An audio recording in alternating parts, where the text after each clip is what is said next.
So, hello everyone, welcome back to the third episode of our Pong clone series. So, today's task is to draw ourselves our players. It's all about our player. So, it's centered around our player. Okay, so first we have to draw the player, then we have to move the player, then we have to detect collisions with the screen and having collisions with the ball. So that's just like a basic roadmap right now, and it's gonna be a long episode. So I was a bit busy these days, so I am posting after a lot of time, and this is how it is working. So we have a ball that is moving around.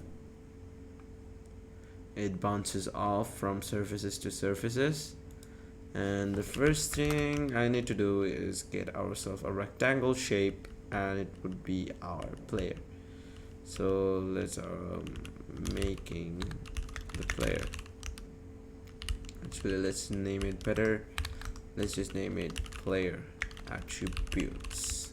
Okay, so first we're gonna go as a rectangle shape, and it's gonna be our player 1, and that would be it. And I would need rectangle shape, the documentation. So here we have to first set its size, right? It has to be in the x-axis pretty small, but in the y-axis quite large. So as a player 1 dot set size as a what does it? So it's gonna be set size. So it's gonna take a const vector to f. So we're gonna go like as a vector to f, and it's gonna be, let's see, in the x-axis. So let's see, 20 and 50, and we're gonna set it to 0 0, I guess.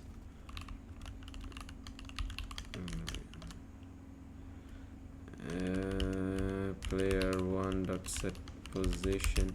The x-axis, let's say, is gonna be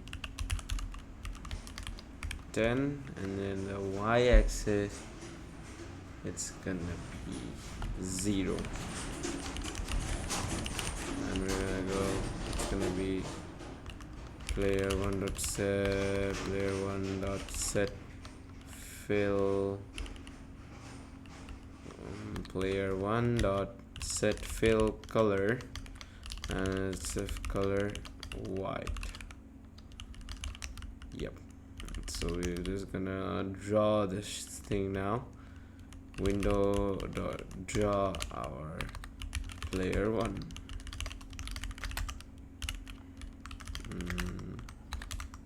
Main dot see. Oh, we can just make. Yeah, I forgot about that. So now it should draw ourselves our player. If I didn't, okay, so it is drawing. It's exactly at 0. So we have to change the, we have to set the position, right? We have to change the position. So now we're gonna actually set, so we can move it in here. So if actually it should be a keyboard thingy, right? So getting keyboard inputs in SFML. So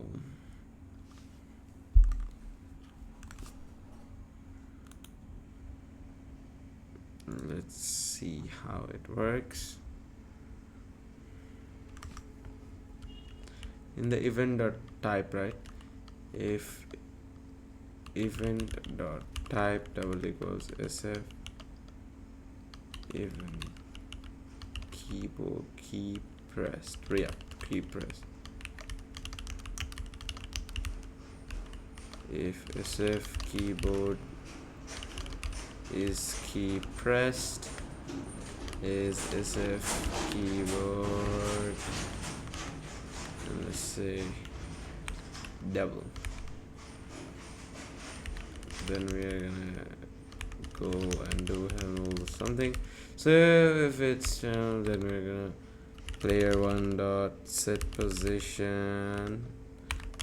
It's gonna be, because the x position is always same, it's gonna be 20 because we do not change it, right?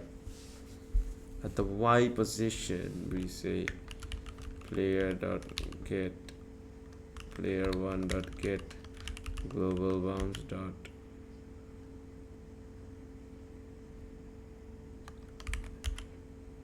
dot x, I guess. How do we get dot get player dot get position dot y plus equals 1, if I'm correct.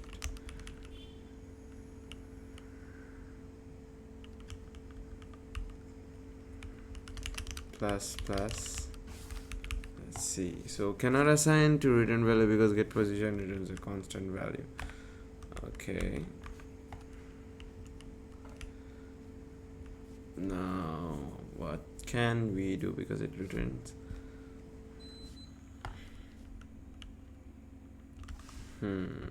so we need to set it to something, right?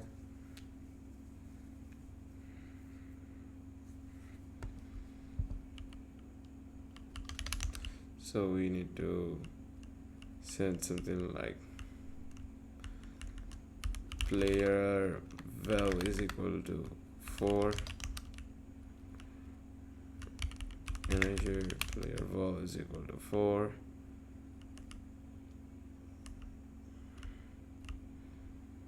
player val is equal to player one dot move, and let's call it 0, and val player val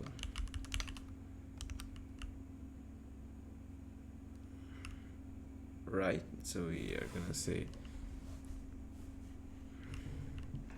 velocity will initially should be player will initially should be 0.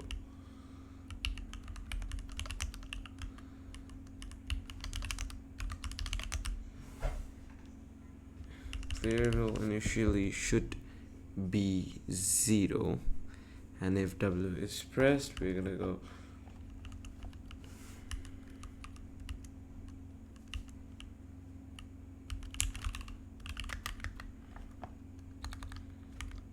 player velocity is equal to 5 if SF keyboard is key and my keyboard is key pressed SF keyboard S, then we are gonna do the opposite. We are gonna set the player velocity equal to -5. So it should just make it so it moves only one way. So let's see if it works or not. I'm not sure if it'll work or not, but and it does not work. No, it definitely does not work. Am I getting the keyboard inputs correctly?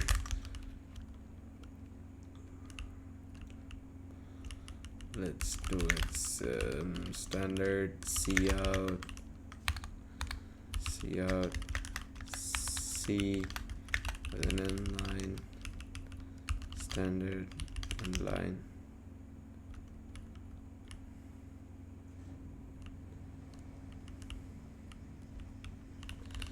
Why is it standard cout? Why is it not working? No member named in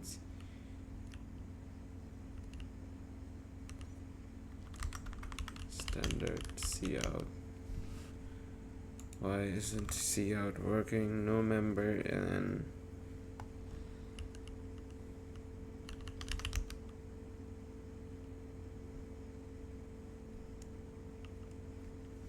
no member in C, no member named. Okay, so we have made a mistake somewhere.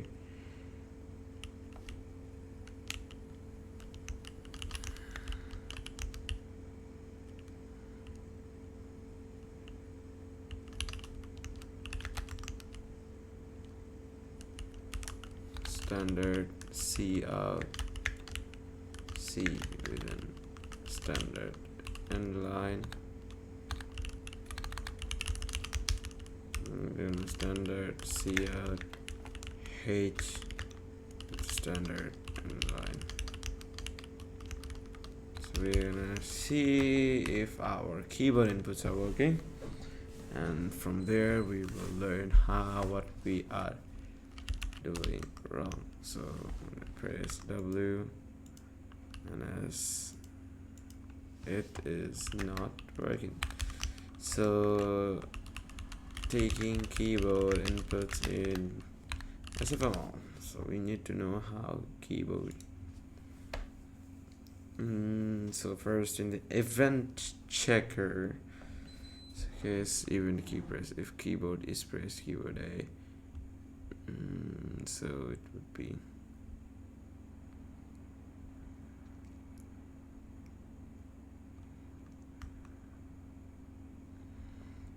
okay. That looks pretty good. If event of event key press,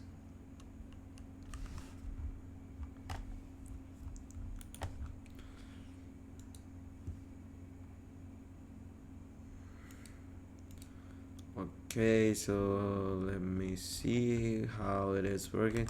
So it's not, I guess it's not getting up, down. Let's just see what happens. I'm gonna do it again. So let's see now if it works or not. Okay, it is working, but it is in the wrong way. So let me fix them up real quick.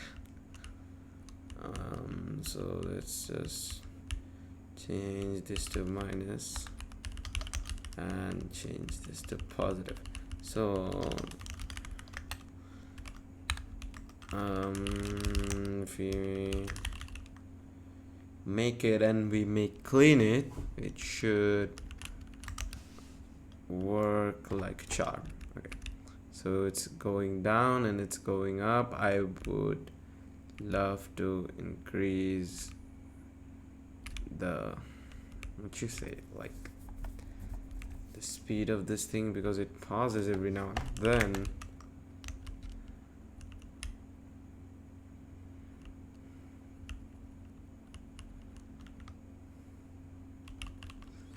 I'm gonna say ls player velocity is equal to 0, because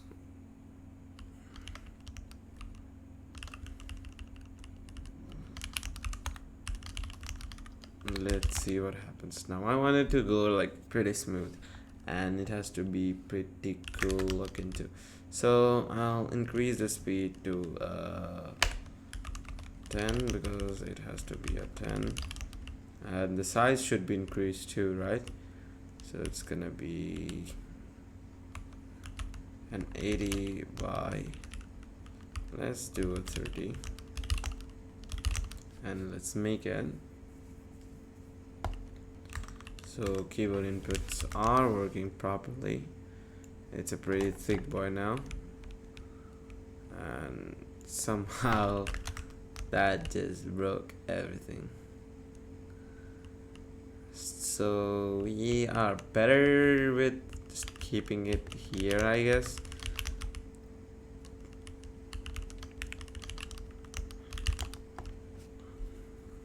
I don't know why it shouldn't work, or I guess we'll figure it out. So now it works pretty cool. I need to increase the speed a lot more, because the speed of the ball is a lot. So let's just set it to 15, or we can just set it to 20.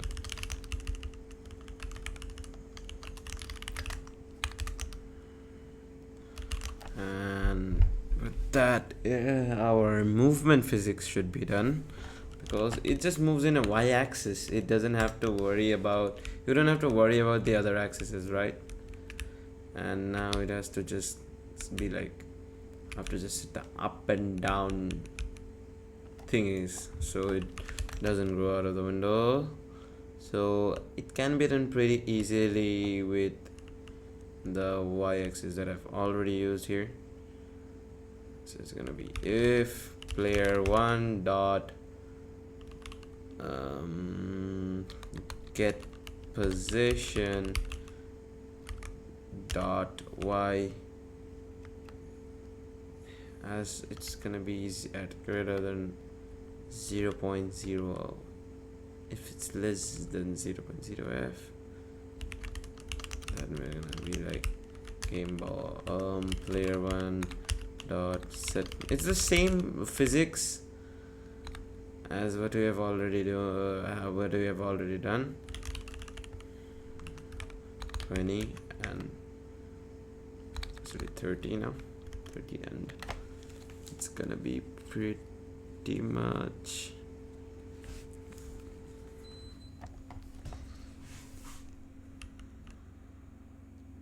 what do we have actually done. I'm gonna zoom out a bit. So it's gonna be 10, actually it's not gonna be 30, it's gonna be 10, and player 1 is gonna be 10 and 0.0 f. If now this one's a bit tough, so player 1 dot get position dot y plus player 1 dot get global bounds dot height. I need height, and it should be something like this. Dot height is greater than, as it's the height is gonna be 600.0 f. It's gonna be pretty thick, so if it's out of the lower bound anyway, then we're gonna set position to game ball or player, actually what am I writing, player 1 dot set position. It's gonna be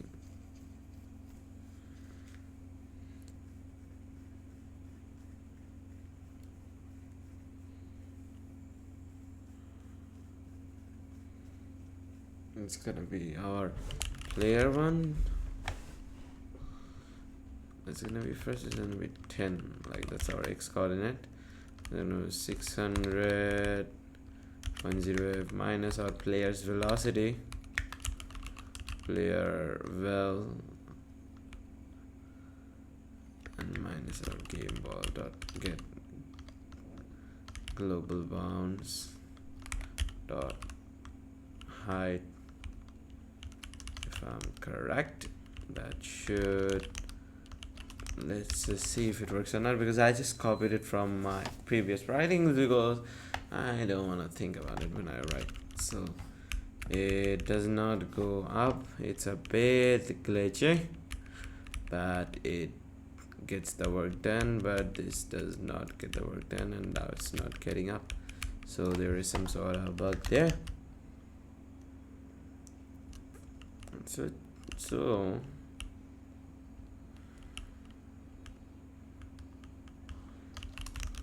let's just use this. I don't need the velocity thing. Let's see if it works or not. And it does not work, and I don't know why it does not work. So we are moving it, and if it, is it 600? Am I doing it right? So if the player 1 that get position is greater than the plus the height of the player is greater than 600, then we set the position to player velocity. 600 minus player velocity.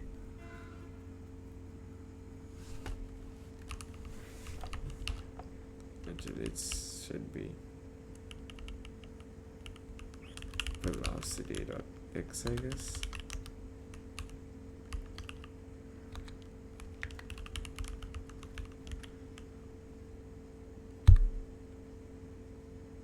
Yes, velocity dot x has been used here, so it's y, as it's the y one.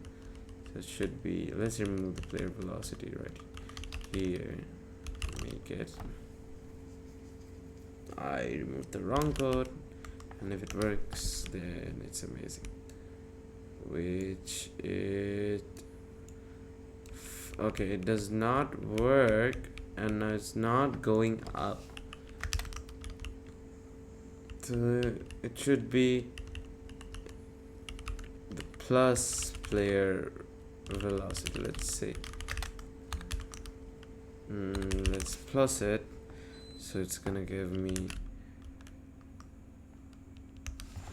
so it goes like that, and yep, now it comes back, but it should be locked up, like that's locked up.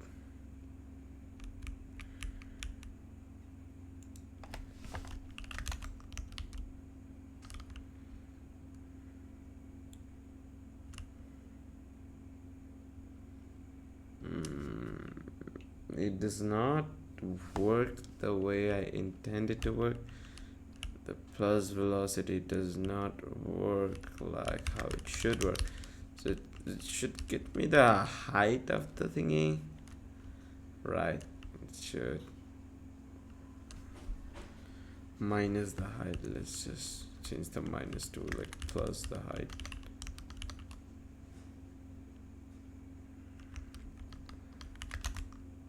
Let's make it, let's see, if we set it to lower, then it would be a lot lower. So plussing it will just do nothing.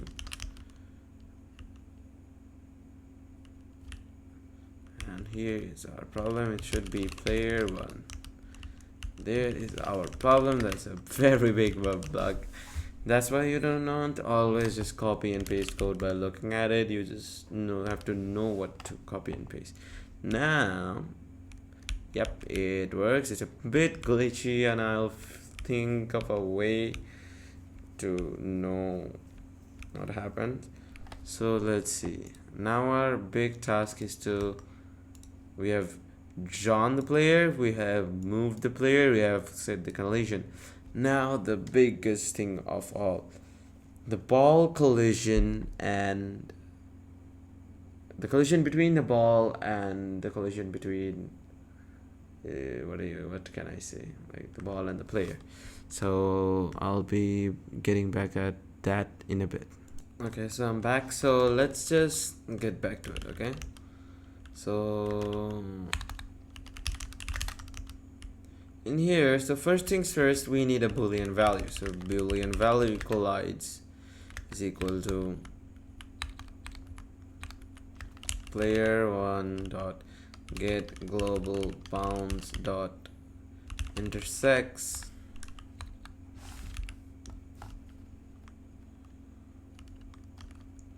with our game ball dot get global bounds.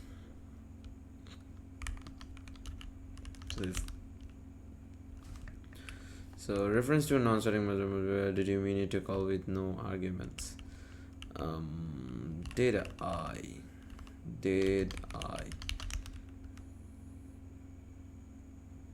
game ball dot get global bounds.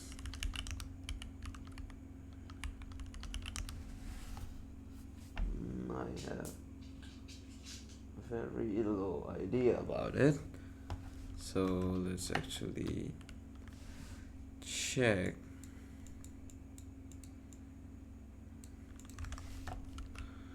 Actually, I know what happens is this. So, if it collides,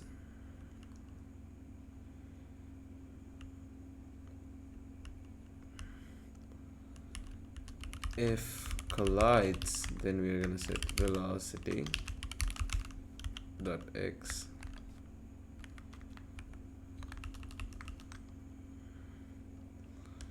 velocity dot x. So we just change it because it'll just go into the opposite direction, not in the opposite y. It will just change. Or we can change both of them, right? So let's say ball is coming from this side, then we want it to go this side, no, just not this side, because it will just keep going this side, right? It will be very messy if it's going. Okay, let's see. Velocity dot x minus 1.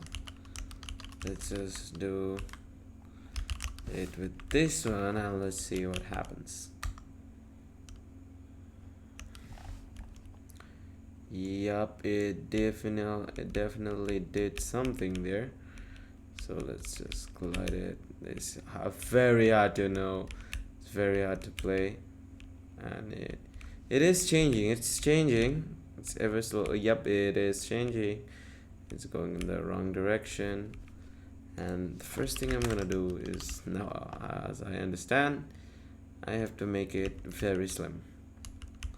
F3. So let's just do it like that, do it like that, and change it to 25 to 25, and set it a bit lower.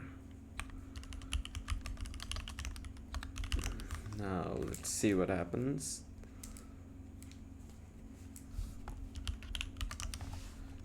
Yep, it is very slow, but it is. Yep, it's going out pretty smoothly, and yep, it's bouncing off.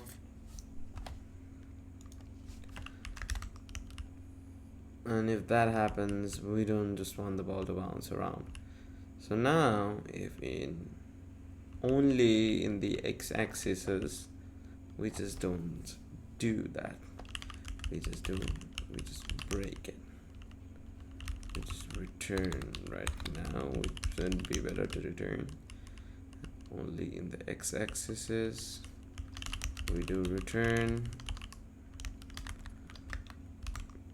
I'm gonna go make it, and now whenever we miss the thingy, it's gonna, and the ball would be at the very between, that's 400 by 200. Okay, ball would be 400 by 200.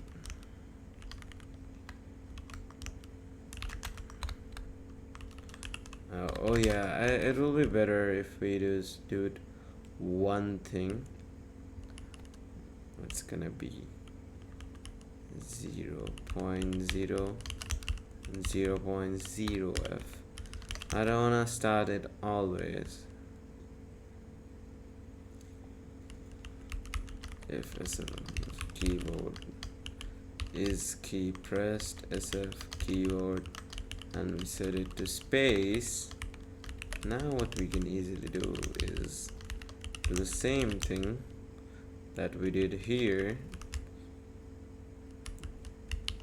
but saying it to like 3 and 3. So now whenever I should space, whenever I press space, it should be at the very beginning. And yep, it stopped, and when I press space, it does not work. Okay, so let's just set it to 3 right now.